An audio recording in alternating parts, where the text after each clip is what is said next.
everyone, welcome back to another video. My name is Becky and I'm going to talk about a topic that I've recently become aware of. I think a lot of people have just found out about this, and it is that the Jeremy Kyle show is cancelled for good after a guest's suspected suicide. So a guy came onto the show, he was accused of cheating on his wife. They did the lie detector test, he said he was innocent and denied it the whole way when it was proven that he had lied. He then called his son, according to this article, and his son said he wasn't making sense. He was claiming that he was still innocent. If we look here, it says, apparently continued to deny his innocence. He told the Mail Online, I called when he got home from filming the episode. He was distraught over the breakup of the relationship. The health and safety advisor added he was adamant that he did not lie. He was so upset that he wasn't making much sense, but he just kept repeating, I haven't cheated, Carl. I swear I haven't cheated. So this poor guy has gone on the Jeremy Kyle show expecting, I think, if he's innocent, to be found innocent. And it does give you a disclaimer at the bottom of the screen when they talk about lie detectors. I'm going to find it in a minute, where it says this test is like however many percent accurate, and it's done by professionals. But they don't point out that, yes, okay, even if it's 90% accurate, that is 10% of the time where it is failing. That is 1 in 10 people on that show is being accused of something they have not done, and then they've done this lie detector test, and it's been in other people's mind proven they've done the thing they haven't done, and it's just a false result. This is so awful that people are being accused of things that they haven't done for the sake of a TV show's ratings, for the sake of entertainment, as they want to call it, to keep the audience happy. Like, they bait people on this show. There's a lot of stories coming out where, you know, the staff have done a lot of things wrong to get the people on the show worked up, to get them upset, to get them in a very high emotional state, just so they'll react and possibly blow up, or, you know, try and start a fight with the other people on the show. Anything like that, it's all baited, it's all kind of just aimed to make as much of a show out of the people on this as possible. And it's disgusting. The fact that some innocent, in my mind, some poor innocent man has lost his life because of Jeremy Kyle's show messing up, and whoever did that lie detector test fucking up big time, a guy is now dead. And I can imagine that people are going to be like, well, you know, it's his own fault, he went on the show. Yeah, he probably went on the show thinking he'd be found innocent because he was. And again, I don't know if he was innocent. I'm just saying, looking at it from the angle, if he was innocent, like he claimed until his death, which to me, if you're saying that until you kill yourself, it's true. The fact that, you know, this poor guy has had to do this, they wanted this, and people are more likely going to be saying, oh no, Jeremy Kyle's cancelled, what am I going to do now? Oh no. Sod ya, a guy's lost his life. Yeah, I understand the Jeremy Kyle show is like the British version of Dr. Phil, or Judge Judy, or whatever else, those kind of shows. And yeah, they can be entertaining to watch, they can be funny, people can make a right spectacle of themselves on there. But that is not right, in a way. And why is it entertainment to us that it's funny to watch other people be abused on shows, to be humiliated on shows, to be laughed at and jeered at because of issues in their life that they wanted to try and get help with? That's the whole reason they went to Jeremy Kyle, was to try and get help, a lot of these people, because they don't know where else to go. And they just get turned into a way to make money, a way to make entertainment for people. And it reminds me of like the Headings or something, like way back in, you know, I don't know, 1500s. You know, all the town or the village would pile together in the centre to watch these people being hung in the gallows. And they'd shout and they'd jeer and they'd laugh and they'd throw things. And it just very much reminds me of the Jeremy Kyle show, to be honest. You know, not obviously not quite on the same level. Jeremy Kyle isn't beheading people, but it's similar. It's finding entertainment in other people's suffering. It's finding entertainment in other people's pain, their misery, their own problems, their issues, the things that they struggle with. And that is not cool to me. And yeah, I've watched Jeremy Kyle show, and I used to really enjoy it when I was younger, and I didn't really see the other side to it. But it's just wrong. It's wrong. And I can't say how glad I am that it is now cancelled, because I'm amazed this has not happened before. I'm absolutely amazed this has not happened before. So we're going to look a little bit into the articles that are coming up right now, and we'll just see what they say. I mean, Jeremy Kyle apparently said that they were waiting for an excuse to axe the show, which is right here. Yeah, maybe they were, mate, because you're shit, you're repetitive, you're a hypocrite. You have a go at people for cheating on their wives and call them bad people. You cheated on your wife. You have a go at drug addicts. You're a gambling addict. Like, get a grip, mate, you're a hypocrite. And then it says here, it was later revealed in a leaked email by ITV bosses that it was done in order to protect the series from backlash. So maybe Jeremy's right. Maybe they did want to axe the show. I can't blame them. Let's have a look at this email. So, let's just see what comes up. The Jeremy Kyle show was pulled from the air by ITV bosses so it could protect the show from the backlash following the suspected suicide of one of the guests. ITV announced the sudden death of one of the contestants just week after filming their episode. This meant that filming the show had ground to a halt and it had been pulled off air until further notice. The guest was later revealed to be Steve Dymond, who, according to reports from an audience member, fell to the floor crying after failing a lie detector test, so he'd been unfaithful to his fiancée, Jane Callahan. Dymond was found dead in his bedroom days later. This is horrific. This poor man, that's all I can think. His life is over because of a fucking TV show called Jeremy Kyle. Like, suicide is so big, and to get to the point of killing yourself, you have to go deep into that state of mind. Not many people can kill themselves and just do it lightly and not worry about it, or not plan it, or not think about it for a long time before, and unless it's like a crisis situation. And this guy was clearly in that crisis situation. He'd just been apparently proven to be a liar and a cheat to his wife. He loses his wife because of this, and he's still claiming his innocence. And to me, it seems like, from what I've read, that he was innocent. And that's just the part that's worse to me. I mean, if this guy had cheated and then done it, I get it, he'd have been humiliated, and it still would have been appalling. But the fact that this guy, in my mind, is innocent, and he has been ripped to bits by Jeremy Kyle, ripped to bits by the audience and things like that, it's disgusting. I'm sorry, I keep saying that, but it's really getting to me. There we go, it's talking about the decision is not in any way a reflection on the show, but the best way we can protect the show. So no, they're protecting their own asses from being sued, aren't they? It's basically all it is. And said they are undertaking a review of the show in light of the person's death. Okay. Since the news broke about the death, questions of the show's duty of care has come under fire, something they have adamantly defended. Now let's look at this. Jeremy Kyle show team expressed shock over tragic death of guest in lengthy statement. Okay. Detailing the aftercare process for guests. Let's have a look. They were shocked and saddened at the news the guest had passed away a week after taping. Why are you shocked? You ruined a man's life. All guests are seen by a member of the guest welfare team after filming to ensure they are feeling calm and emotionally settled before leaving taping to travel home. Ongoing service from the show is also discussed with the guest, and if requested, then appropriate solutions are found, such as counselling, anger management, or family mediation.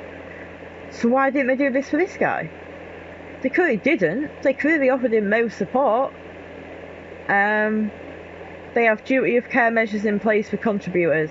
These will be dependent on the type of show and will be proportionate for the level of activity of each contributor and upon the individual. All of our processes are regularly reviewed to ensure that they are fit for purpose in an ever-changing landscape. I am sorry, but they are clearly not fit for purpose. Not fit for purpose, and your duty of care has been failed massively. You guys are fucked up big time. So they're talking about there's been numerous positive outcomes from this, including people who have resolved complex and long-standing personal problems. There have been numerous. Now that's not saying we've had a very great amount. There's just numerous. There's been a few. There's been a good number. I bet there's more than numerous negative outcomes from this. Easy. I'm just getting so angry. I'm sorry. So they say that they could do a comprehensive assessment on the guests by the guest welfare team and on all potential contributors. It consists of 4 members of staff, 1 consultant psychotherapist and 3 mental health nurses. They are interviewed by guest welfare face-to-face at studios and prior to filming. Throughout filming, the participants are supported by the guest welfare team in the studios during the recording phase of their show.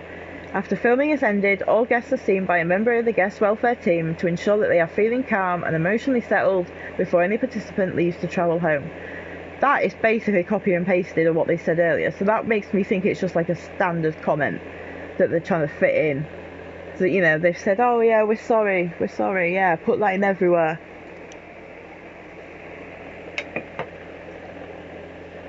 An evaluation of their needs is also carried out at this time, and should they require any ongoing service, regarding the problem they discussed on the show, then appropriate solutions are found for them. This could include residential rehabilitation, counselling, anger management, family mediation, child access mediation, or couple counselling, for example. So why didn't they do any of this for this man? I can't imagine he said he wanted no help if they offered it after being found to be guilty when he believes he was innocent. If someone's saying we can help you get this sorted, he's going to be like, hell yeah, I want my wife back, like help me do anything. So I don't feel like this support was offered to him because he didn't accept it, and instead he went away and killed himself. This shows their welfare team is not doing their job. They're not fit for purpose. Their care of duty has been massively failed. And I really hope that people are found responsible for this. Definitely. This is almost a manslaughter to me in a way. Like, the Jeremy Kyle show, I don't know really if they know this or not, but they do a lot of damage. They do a lot of damage to people.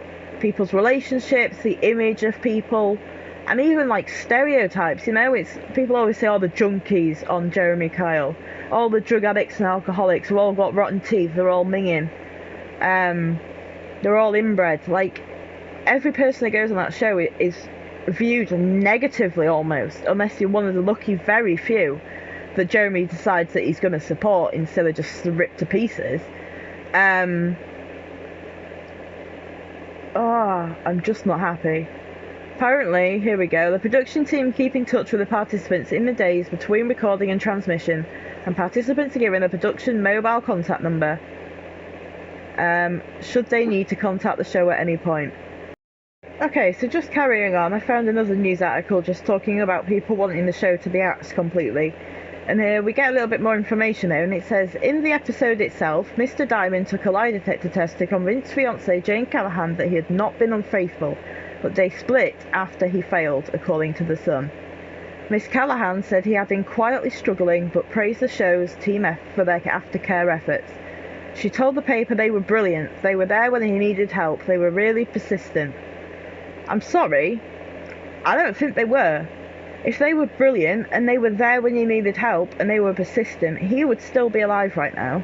And he would probably still be with his wife if they'd done the job properly and not just gone for views and ratings. They can go fuck themselves. This is horrific.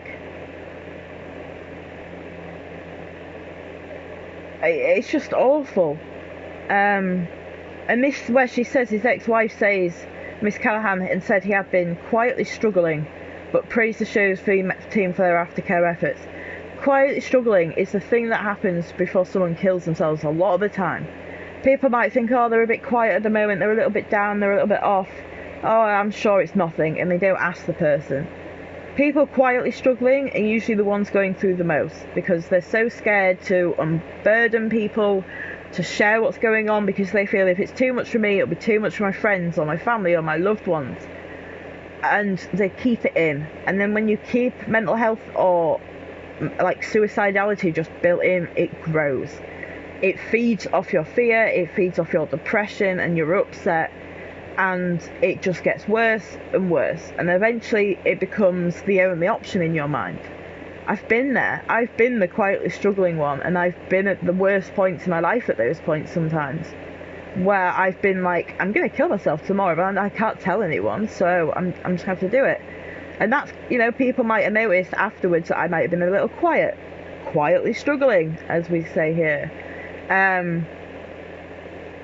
But I just, for suicide awareness and suicide prevention awareness, like, please, if you know someone is quietly struggling, or is struggling in any way, offer them help, offer them just to talk, to listen to them, because a lot of the time people just want to get it out.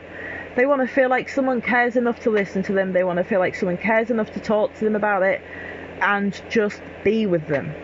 It doesn't matter if you don't have the answers for them. That's not it. None of us have the answers for other people. But you can be there for them. You can support them. You can love them. You can cherish them, and you can help them. And I just think this story is so sad. And it's upset me. Like, it's genuinely upset me. Knowing what mind frame being suicidal is, and what that mind frame is and how it feels. This poor guy, he was at his wit's end. And like I say, I believe he's innocent. So an innocent man has been killed. This is almost like the death sentence in America for an innocent convict. It's similar. Been accused of something they didn't do, been found guilty of something they didn't do, and then been held accountable for something they didn't do.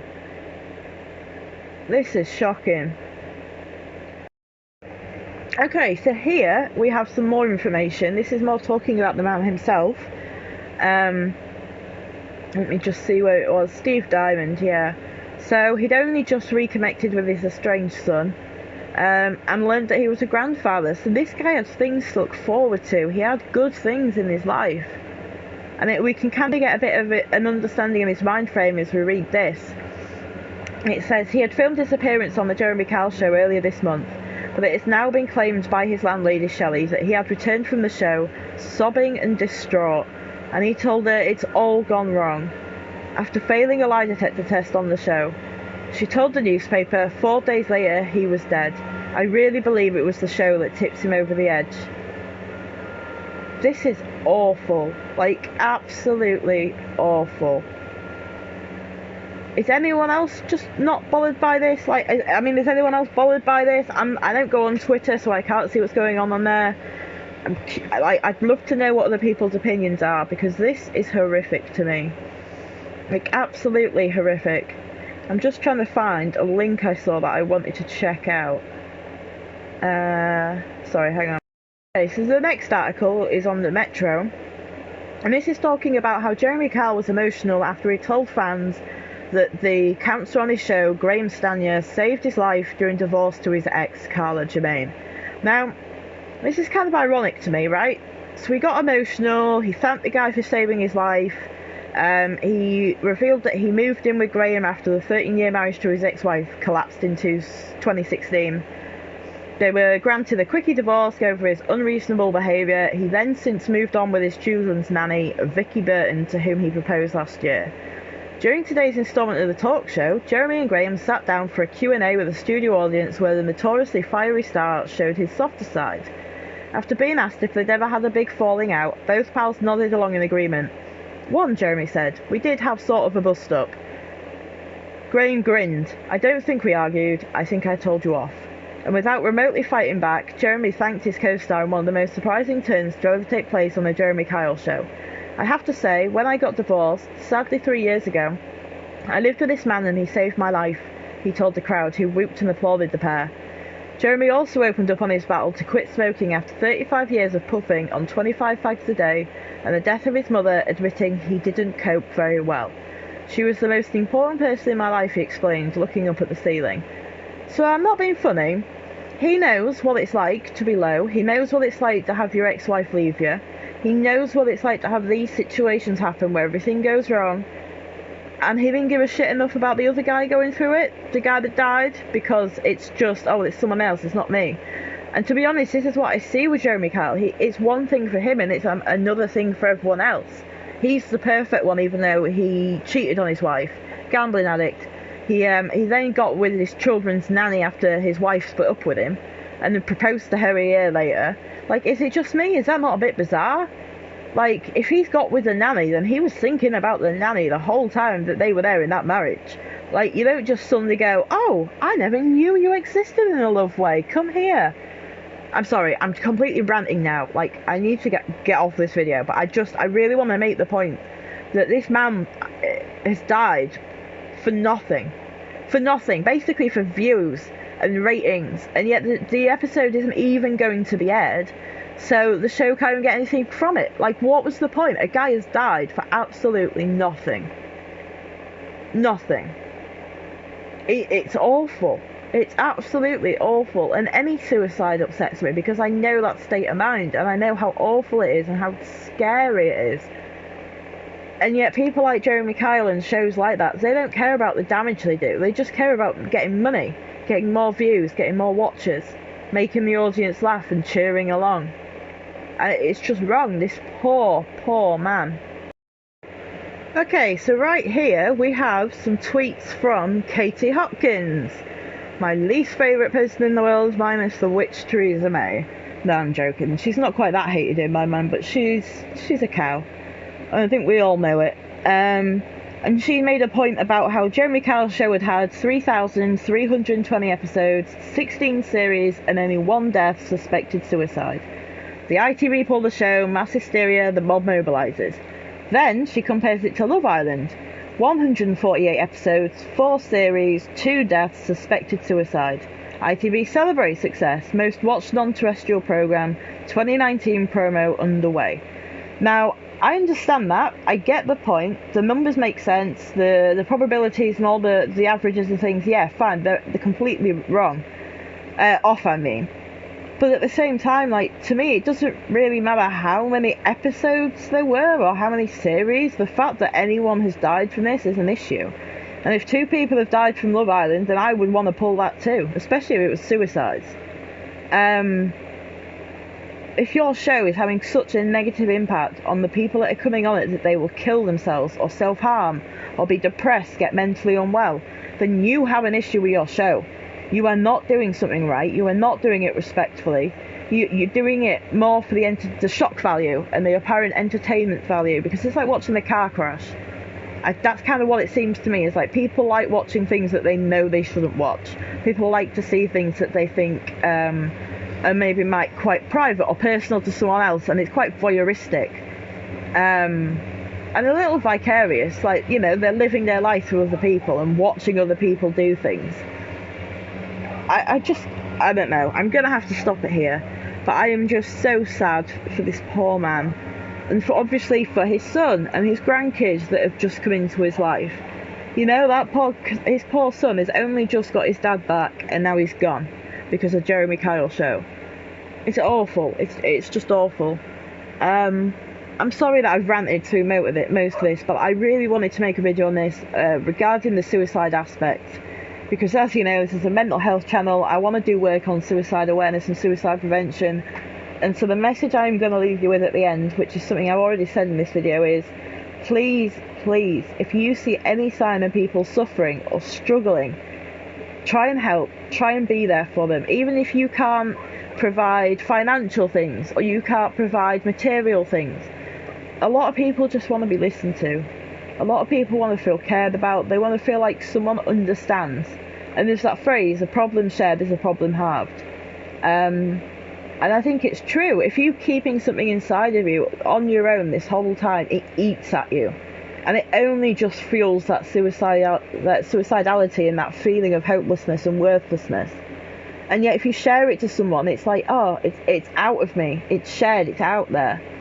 And it can be really scary to talk to people when you're suicidal and be like, I want to kill myself, I'm thinking about it, I know that feeling, and it's terrifying. It really is, because you don't know what to do. There's a part of you that doesn't want to die, there's a part of you that doesn't want to get help, and it's how do you balance that out and work out which is going to win.